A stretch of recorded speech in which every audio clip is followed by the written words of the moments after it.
Да? През мръсните матраци.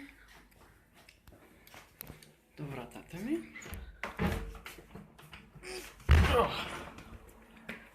Малка дупка.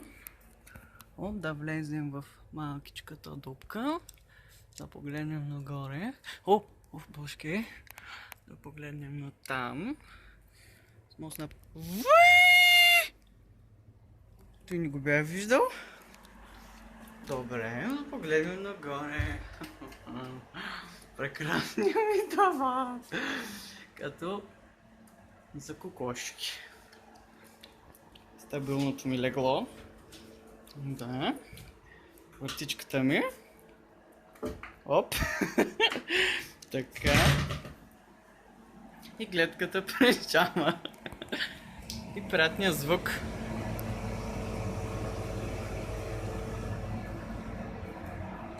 Който се чува постоянно.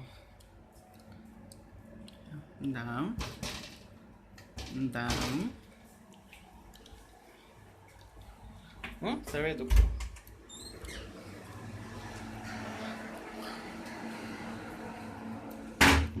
Което не се затваря и бръмчи. Банята е окей. Всичко друго е къс.